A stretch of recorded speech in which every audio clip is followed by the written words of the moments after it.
Okay. Okay, cool. Thanks. First of all, thanks everyone for coming. I'm your host, Owen. So I would like to thank Mobify for offering the space. Thanks, John, for helping out. Also, thanks Amazon for buying all the pops and chips. It's in the bag. Feel free to grab something. And for the Wi-Fi, it's the MoGas. The password is Go Mobile. And also for the washroom, there's a sign on your bag. Just follow the sign, you will find it. And yeah, so that's pretty much it. Also thanks Camille giving a talk on optimizing memory allocation. So let's give him a talk.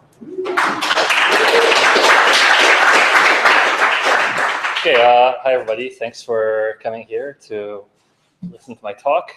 Before I get started, I just kind of want to get a feel for how experienced people are in the room. So who here writes Go code on a day-to-day basis, pretty much? So I'd say about half. Anybody here never written a line of Go code in their life ever? Okay, a few people. Okay, so, and everybody else I assume somewhere in between that. So, so my talk is called Taking Out the Trash, and it's about optimizing memory allocation in your Go programs. And it's kind of an advanced topic as far as Go programming goes, I guess, but I'm going to try to cover it kind of a combination of high level and then deep dive into a few topics. So I think there should be something in it for everybody should be able to get something out of this talk, even if it's just learning about the names of some tools you can use or something. And yeah, I might jump into a few details of kind of how the garbage collector does a few things and more low-level stuff. So the talk is divided into 3 sections, which coincidentally are kind of like the 3 steps you should take if you want to optimize your program and you're finding some kind of problems. So first step and the first section of the talk is to identify the problems you have in your application. There's no point in going through and starting to optimize a bunch of stuff if you don't even really know what you're looking for. You're just going to be wasting your time. And then the second section is going to be talking about how to measure your progress, how well your optimizations are actually working. Because again, there's no point in optimizing anything if you have no idea what difference it's making. And the third one is just to write the solution. Once you have a way to measure your progress, then how do you actually make progress in reducing memory allocations in your Go programs? I'm going to cover kind of give a few hints there. A lot of things you could do are probably really specific to your applications. So maybe the specific things I'll touch on here won't apply to your app in particular, but at least they'll give you some ideas of what to look at. So before I get started, I'm going to give a few warnings about this talk. And first one is, as you've all probably heard, premature optimization is the root of all evil. So don't just take the techniques I show here and just start applying them to all your programs everywhere, because you're just going to be wasting your time again.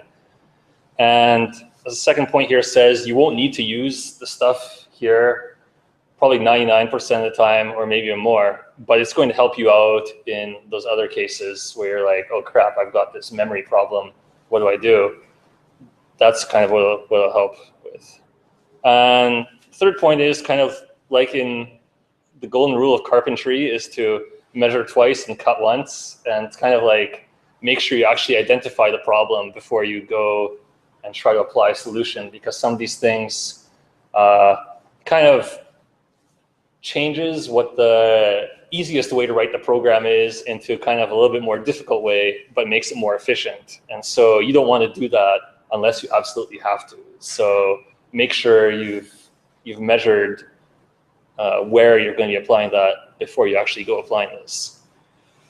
And then kind of the last point before you get started, I'm going to talk a lot about how to kind of avoid allocations in your programs and reduce how often you trigger the garbage collector. But I want to stress that in Go, it is a garbage collected language. So ultimately, you're probably going to be generating garbage somewhere in your application. That's almost guaranteed. And you shouldn't go and just write all your apps and be like, oh my God, I don't want to generate any garbage anywhere. The garbage collector is absolutely evil. I'm going to avoid it at all costs. I don't want you to go into that mindset. So there's no like garbage collector bogeyman that's going to be like, ooh, your program's going to run terrible. It's only, you only should apply this stuff if you actually have a problem that you can kind of attribute to maybe excessive garbage and garbage collector overhead. So, do you actually have a problem that's to do with generating garbage? And it's kind of like two things that usually cause me to start looking into this is if the program starts using a lot more memory than I expect it should use, especially using the internal metrics available within the Go runtime. If there's more memory being used there than I expect, then maybe it's time to start looking at the profiles and see where that memory is being used up. And the second kind of I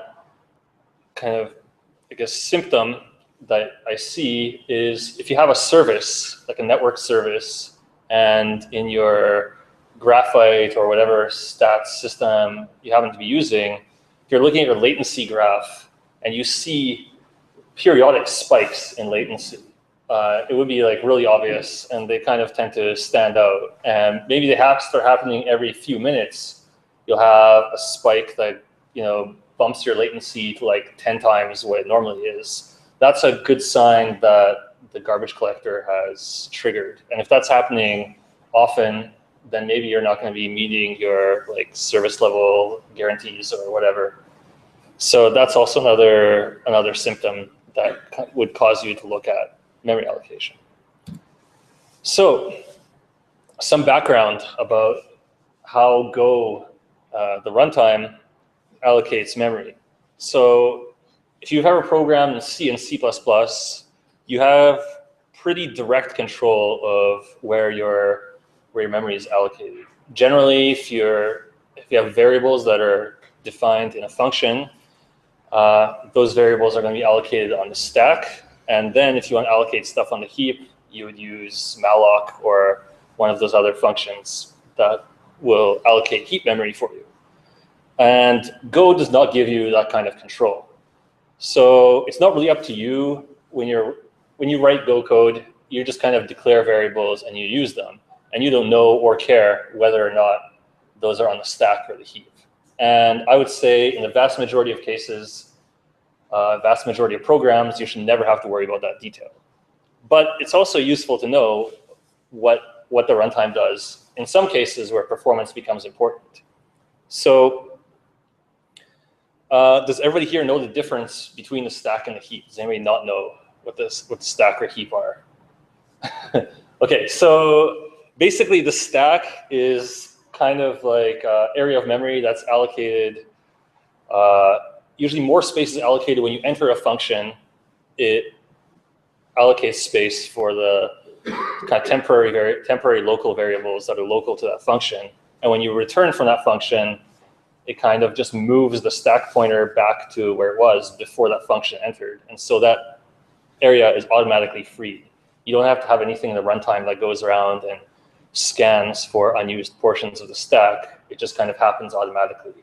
So the important thing would be that if you have a variable and you call a function, once the function returns, that variable is gone. That's right. So generally in C, if you're writing C code and you have a local stack variable and you try to return a pointer to that stack variable, that's a pretty serious error because that memory is basically going to be pointing to garbage once that function returns. But not so in Go. So Go takes care of those details automatically. Conversely to the stack, you have the heap, which is kind of like a global pool of memory, and you can request memory from the heap. And you have pointers to it and zero responsibility in a C program to then free that memory. So Go kind of takes care of all those details automatically. So it uses the stack to allocate most local variables in a function. And I say most because there's some cases where even though you define a variable local to a function, it will actually get allocated on the heap. And the cases where that happens are, one of them is if you have a local variable that will grow the stack too much. So if you have like a huge array or really big struct or something, the compiler may just decide it's better to put this on the heap so we don't end up with a huge stack in this Go routine.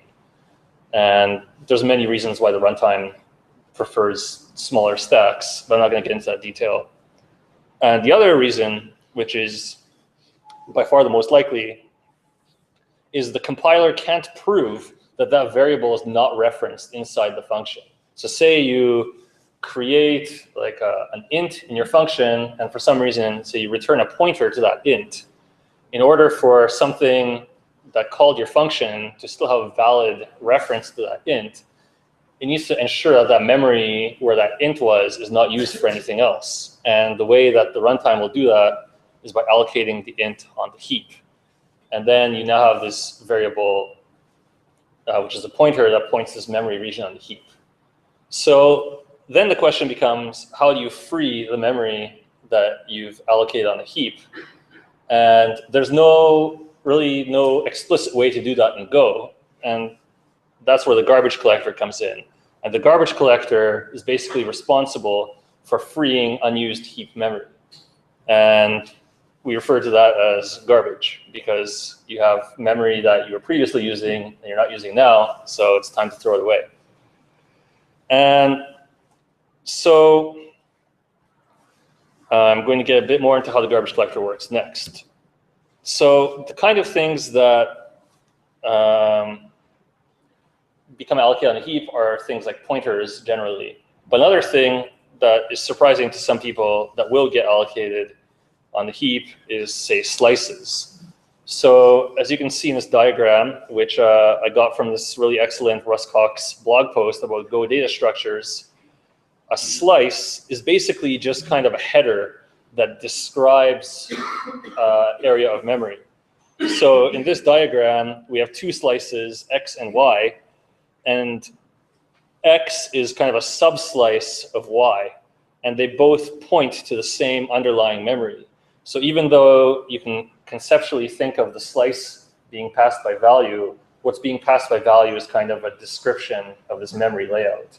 And the actual backing store for all that data would be allocated on the heap. And the values are just a reference to that heap. So now that we know that the garbage collector is triggered to clean up unused memory from the heap, when does the garbage collector trigger? Well, the best place to find out is to look at the source code of the garbage collector. And fortunately, the runtime source code of Go is extremely well documented. And so there's kind of these nice comments in there. And if you look in this runtime mgc0.c, that's the implementation file for the garbage collector. And there's a comment there that says, the next GC, which is the garbage collection cycle, is after we've allocated an extra amount of memory proportional to the amount we already use. So that means that the decision is made based on how much you had previously allocated at the last garbage collection cycle. And there's this environment variable, GoGC, that sets what that proportion is. And again, like, I've never ever had to tune this variable, so probably you should just never change it and leave it at the default. But basically, the default is 100. So when you double the amount of memory used since the last garbage collection cycle, the garbage collector will run again to see if there's anything that it should get rid of. So the example they give is, if previously you had 4 megabytes of memory in use, and now you're using 8, now the garbage collector is going to run and see if it can clear some of that up. And so as of Go 1.4, which is the current version of Go, the garbage collector is what's known as a mark and sweep garbage collector. And that means it runs in 2 stages. The first stage goes through all of the pointers in your program and figures out which memory they point to. And all the pointed to memory is marked with some kind of marker. There's like a Boolean flag or something that for every object in memory. And so it sets that marker on all the objects. And then the next phase is the sweep phase, and that goes through the entire heap and looks for any objects that weren't marked by the mark phase. And if they weren't marked by the mark phase, that means there's no pointers to them, and that means that there's no way to reach them from the program, and so we could just throw them away. And so that's kind of like the basic idea behind how the garbage collector works. And also in Go 1.4, the garbage collector is a stop the world garbage collector. So that means during this mark and sweep phase, everything else in your program comes to a halt. And as you can imagine, if the garbage collection takes a long time, then if you have any network connections or incoming requests to your service, nothing's going to happen until that garbage collection cycle finishes. And so for that reason, for network services, it can be very important to reduce the frequency of the garbage collection cycles and also reduce how long they take in order to minimize these pauses. And so Dave Cheney wrote this very useful tool, which you can find as a link at the bottom of the slide, and it's a way to visualize the garbage collector. And this depends on setting a particular variable that causes your program to output some trace logging every time the garbage collector runs. And then his program kind of post-processes the garbage collection cycles, or post-processes the logs and visualizes the garbage collection cycles. So you can see here in this diagram, there's kind of a yellow line that runs through the middle of the diagram. And that's the current amount of heap memory being used. And you can see it's got kind of a periodic shape to it. And so what happens is it looks like the baseline is about 1500. I'm not sure what the units are in this, maybe megabytes. And so it's like 1.5 gigs. And when it goes up to about just under 5,000, the garbage collector kicks in and cleans up a bunch of stuff, and it goes back down. And one interesting thing about this graph is you can see this green line on top. And the green line on top represents the virtual memory usage of your program. And you can see that that line never goes down. And the reason for that is the Go runtime is very conservative about returning virtual address space back to the OS. So even though you may be removing garbage from the runtime's perspective, you might not see the memory usage, especially the virtual memory usage in your OS stats go down. And that's not necessarily a bad thing that you should worry about. But I have seen that particular detail trip up people who have been doing benchmarking of their programs because they only look at like the VSS in top and they're like, oh, it's never going down. This is awful, but it's not necessarily a bad thing. Okay, so now we have a pretty good idea of more or less how the garbage collector works, at least enough to know how to avoid it when necessary. So now that we've identified, like, okay, we have a memory allocation problem, how do we track down where this problem actually exists in our program? And there's a bunch of tools that Go gives us to track down the source of memory allocations. And some of you may already be familiar with this, but there's this package called pprof, and it lets you write a profile from your program. And most of the time, people use this to write a CPU profile for like performance benchmarking. But you can also use it to write out a heap profile. And the heap profile is basically just a bunch of statistics from the runtime about what was allocated and which functions allocated it. And so kind of the basic way to use that is illustrated here, where you call os.create to get a file handle, and then pprof.write heap profile to write to that file handle. And then later you can use the pprof tool to inspect that profile. And this is fine for standalone programs or like one-shot things, but I find it's a little bit cumbersome to use on a service, for example. So Go gives us, also in the standard library, this other handy package, which is net HTTP pprof. And this package you use just by importing it to a blank import, and it registers itself with the net HTTP package's HTTP server, and it gives you an endpoint in the HTTP server that you can hit with curl or preferably the pprof tool to download the profile anytime you want. And so that means you could just have this registered in your server, and if you ever one day have a performance problem, you can just point the profiler at it and get a profile. It's extremely handy. And what's important to note is that just importing this package doesn't really negatively impact your performance of your program in any way. The heap profile collection is basically free because the runtime is sampling the statistics for heap collection all the time anyway, even if you haven't imported this package. So there's no additional overhead. And as far as CPU profiling, you can hit an endpoint here, and it'll start a 30-second CPU profile, and that's the only time your program slows down. So really just importing this, there's no downside other than security implications. Obviously, you don't want to expose this to the world, so make sure you are running this on like an internal port or something. So I pretty much import this in all my services just so I can use it in case I need it. So what does the pprof output look like? Just go back a slide here. You can see you run this gotool pprof, and there's a bunch of flags to it, actually a lot of flags. But if you're looking at allocations, you'll either want to look at allocated objects or allocated memory. So there's a flag here I'm passing called, it says alloc objects, so that's looking at allocated objects. And then SVG to output to an SVG file. And when you look at this SVG file, you get this nice graph. And the graph basically shows you a call tree of all the functions in your program with statistics about what those functions allocated. So here I've run pprof on the GoDoc tool, which was indexing and serving some documentation for the Go library. And you can see here that we have a bunch of numbers on these nodes. So each node corresponds to a function.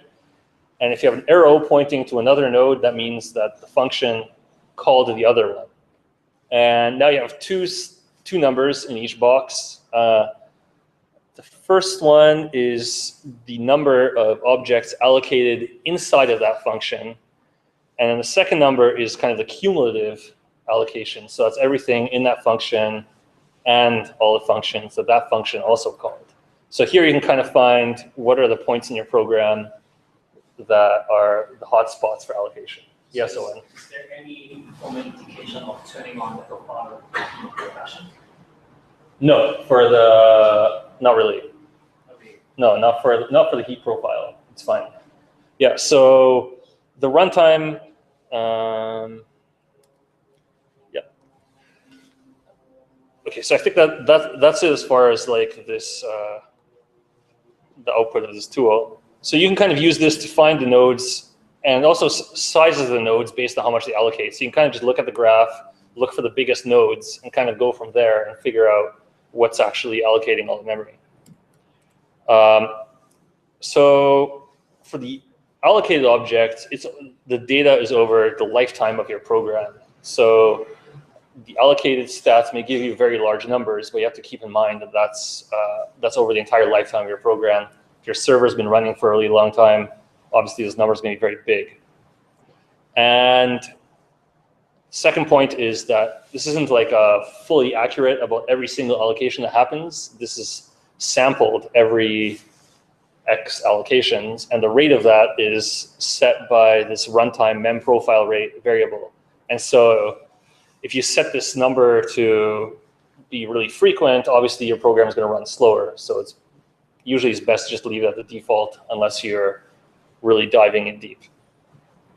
So it's kind of useful to understand the difference between alloc objects and in-use objects and alloc space and in-use space.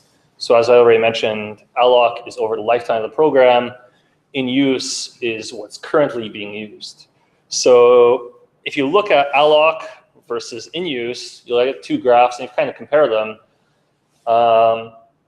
You can see anything that's got alloc that's very high, but in use very low, then that's probably a good indicator of something that's generating a lot of garbage, because it means you've been allocating a lot in that particular function, but currently you're not using very much. So something must have happened to the rest of that stuff. And so that got thrown away.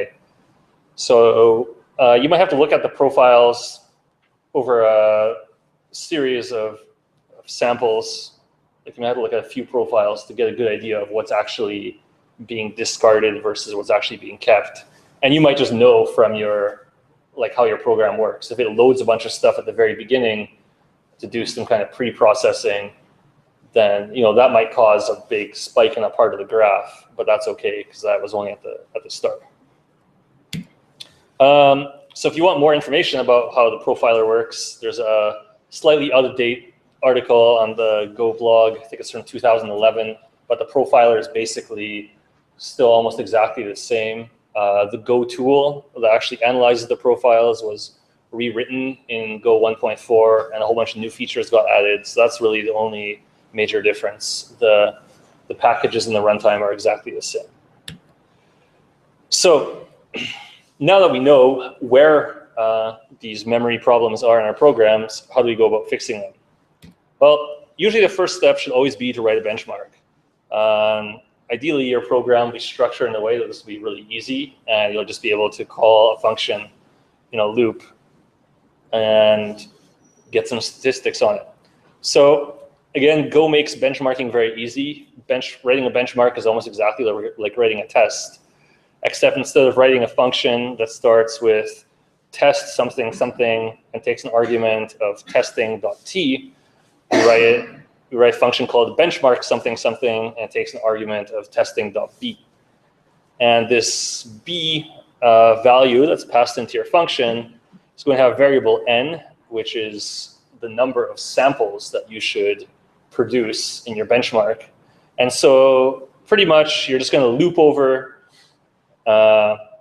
you're going to loop n times using a for loop and then perform whatever task your function does inside that loop. And then you'll end up with a bunch of statistics on it.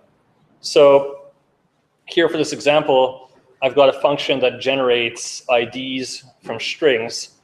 And I'm just going to call that n times, and that's going to get me n samples of that function. And now I'll be able to have a pretty good idea of how many allocations happen, and so on. So to run the benchmark, we just call the go test command, and we pass the .bench. It takes a regex or some kind of pattern as an argument. So usually I just run it on all benchmarks. So the flag is -bench equals dot, and that runs all the benchmarks in the package. And there's another flag you pass called bench mem, and that also collects memory statistics. So you can look at the output here on this slide. You can see that,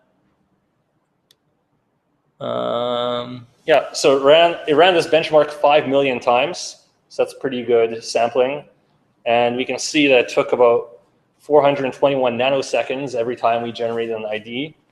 And each time we generate an ID, it allocated 39 bytes and 2 objects, so 2 allocations per run. And so that's pretty good. But that's not the way this function started out. So now I'm going to give you a kind of a concrete example of how this used to work. So this function is kind of adapted from a real code base I was working on.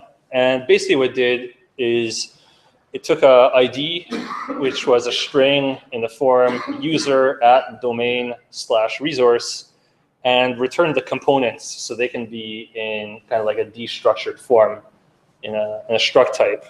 So originally the function looked like this, like what you see on this slide. And so you see it took a string as an argument and returned a slice. And inside the function, it first split the string on an @, and then split the string on a slash, and then return the slice of all the components.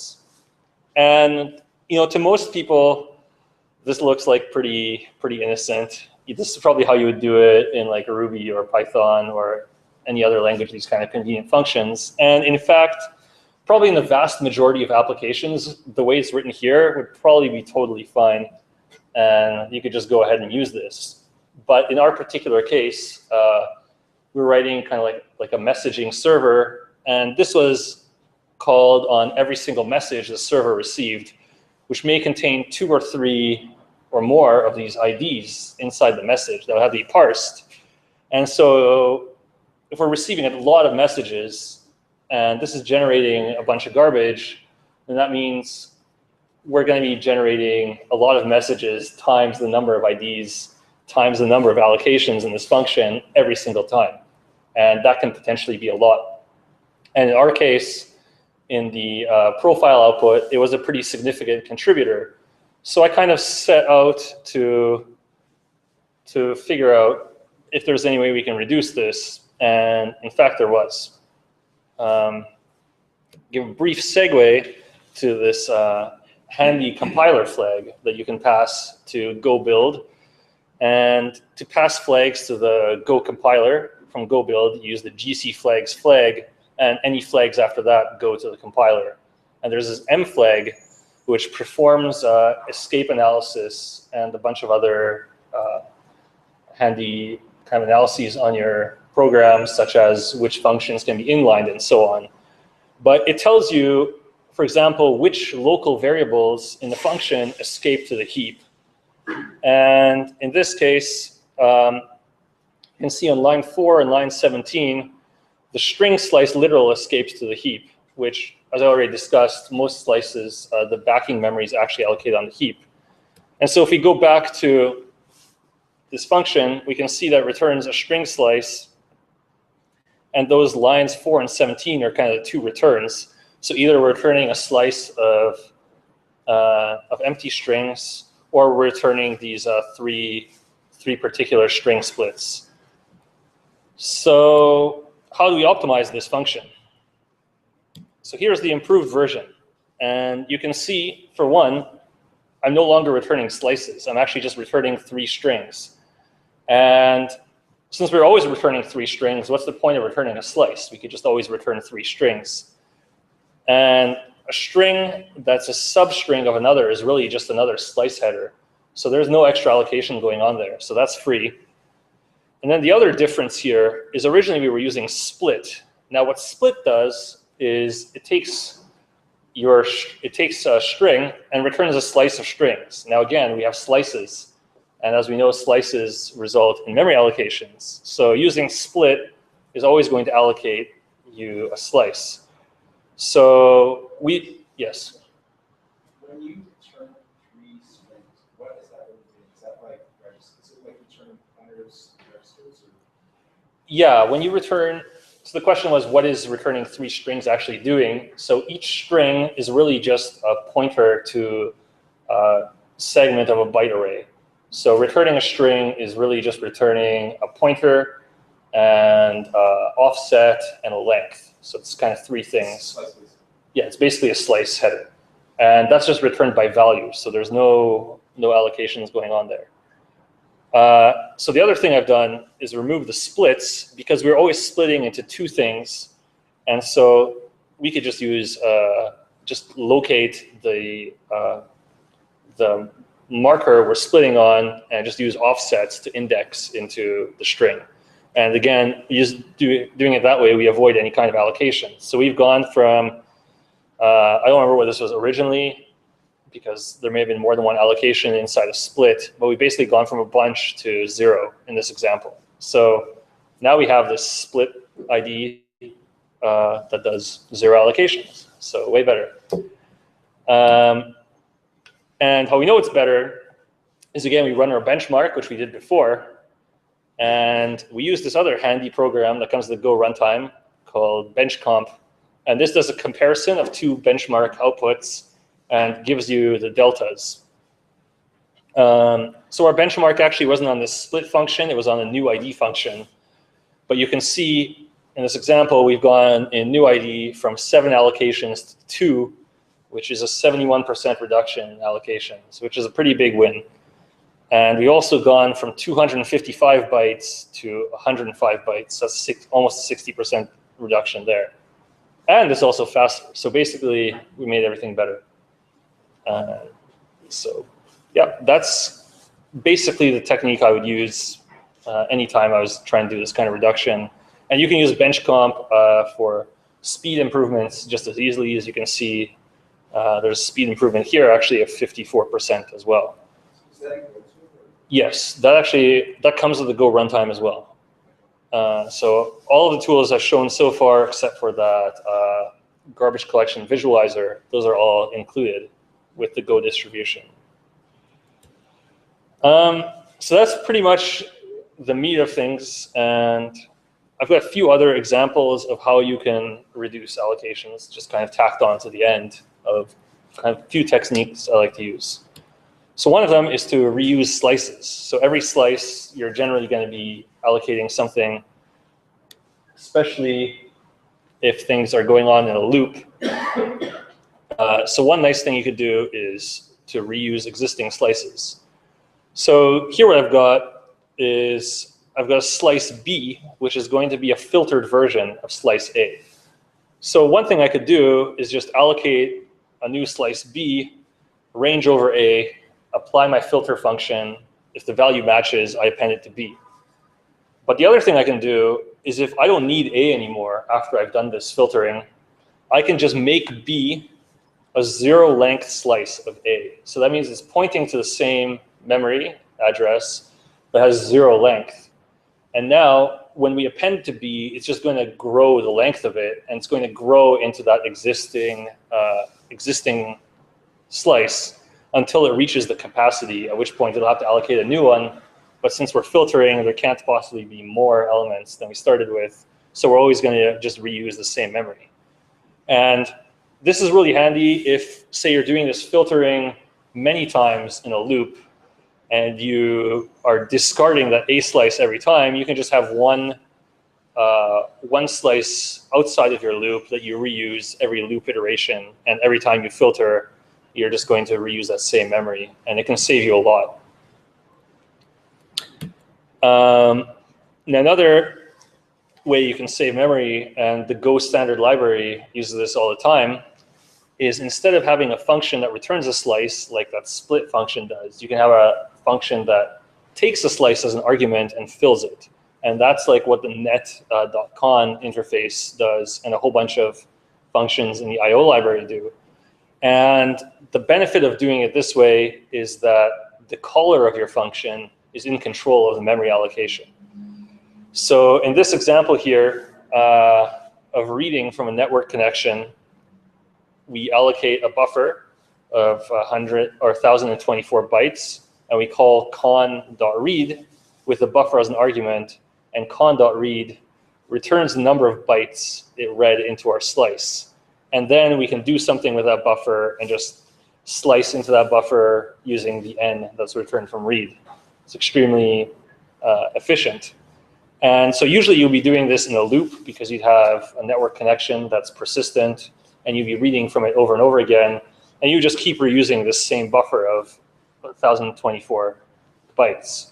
And so this way you can support a lot of connections and just keep one buffer around for each of them that you read into. It's very handy. And finally, there's a new type that was added in Go 1.4 called sync.pool. And there was kind of a lot of debate about introducing this because it's very convenient, but it's kind of a workaround for avoiding the garbage collector. But it can be very helpful in certain cases.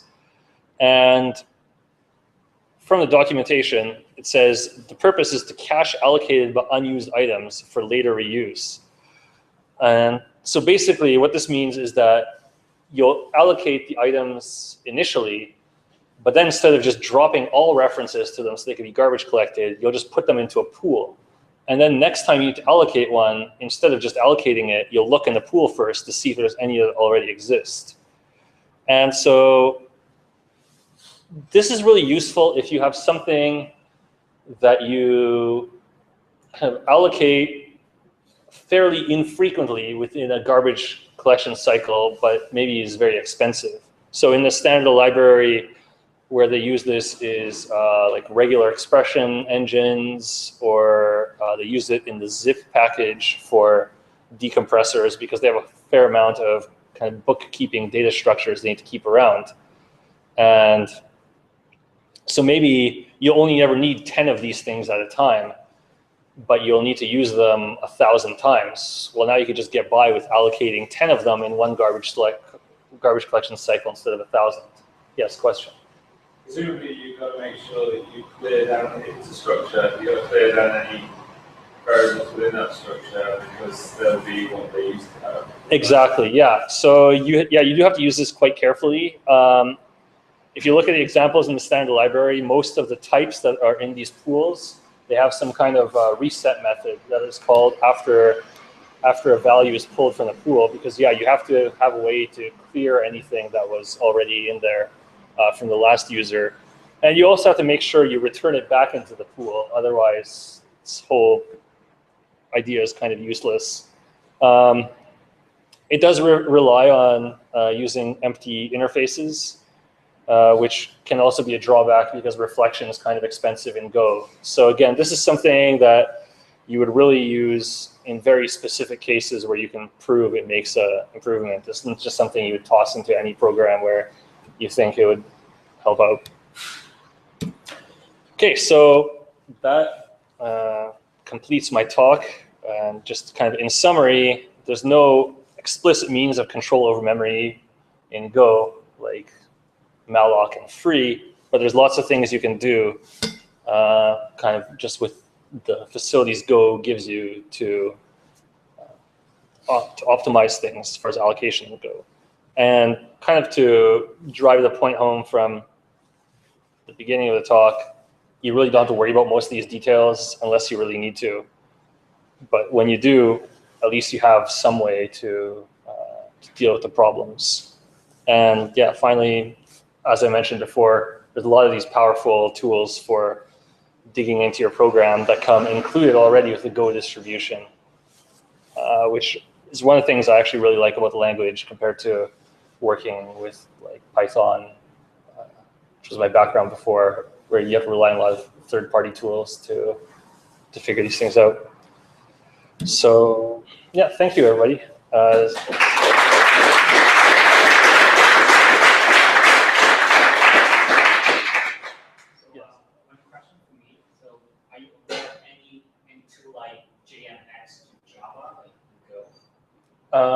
Question is, am I aware of any tools like JMX? So by JMX, do you mean the parts of JMX that provide statistics about your program? Yeah, so like you can run GC, like you can find manually.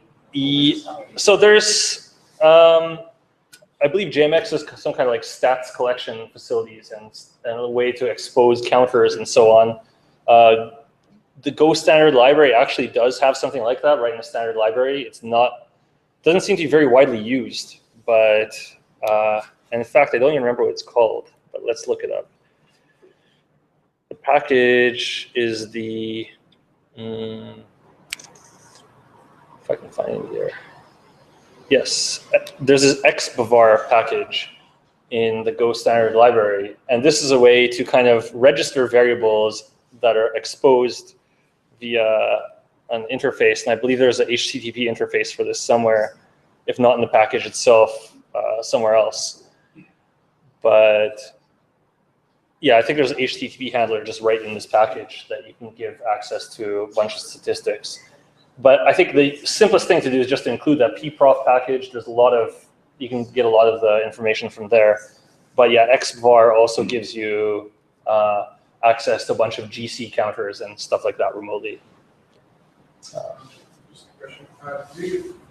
Did you actually notice that while Go has been going like over the new version that we released, some of the optimization that you made in the past could actually become obsolete? Or because I actually heard like in one of the talks on the Go conference in Denver, like one of the guys told that basically like here's what he did, right? And some of those like optimizations at some point actually began like well, just because Go was actually not as good at. Yeah. So I guess, yeah, Go is still a pretty new language. It's only a few years old. So there's not as many optimizations as something like the JVM and so on. And especially with regards to garbage collection, it's a very active topic of development right now. I believe in 1.5 and 1.6, which are, I think, going to be released in half a year and a year respectively, there's going to be a complete overhaul of the garbage collector. It's going to be, I believe they're planning to make it fully concurrent and with some like guaranteed maximum runtime per cycle or something like that. So does that mean that separate code routines will not be stopped? Yeah, I think that's kind of what they're aiming for, like some maximum latency that the garbage collector can add to a program and that sort of thing. That's what they're aiming for. So probably a lot of these problems will go away in a year or so, hopefully.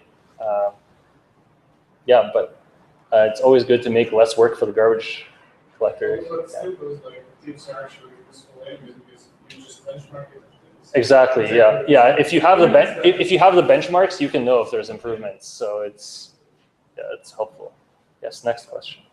Sync pool. Do you have any figures as to where the payoff is and how expensive something has to be for the function face off? Yeah. So the question is, do I know at which point it's a good idea to use sync.pool? And I don't really. I haven't really used it myself for anything yet. I'm just kind of aware of it by reading through the changes to the standard library. So if you want good examples, maybe look at the packages that used it in the standard library. I guess there's cases in the past where I would have used it. Say if you have something that's gzipping HTTP responses, for example, instead of, I don't know if it does this behind the scenes now or not. It may even be in a gzip package. But yeah, in the past, I manually kept a pool using like a channel or something of gzip writers to reduce pressure on the garbage collector. And sync.pool will be good for something like that. But I believe they already do that behind the scenes for you. So it may not be necessary for that purpose anymore. Yeah. Any other questions? No? Okay, well, thank you very much.